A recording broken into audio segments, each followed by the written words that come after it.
黒山三滝です。男滝と女滝だと思います。よいしょ。80を過ぎてる我が母も登ってこれました。越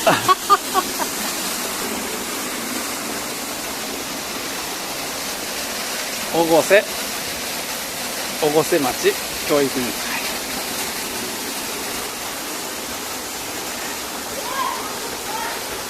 黒山三滝でございます。ここ上上がっていってもいいんですけどね。パパも行ってみようかな、じゃあ。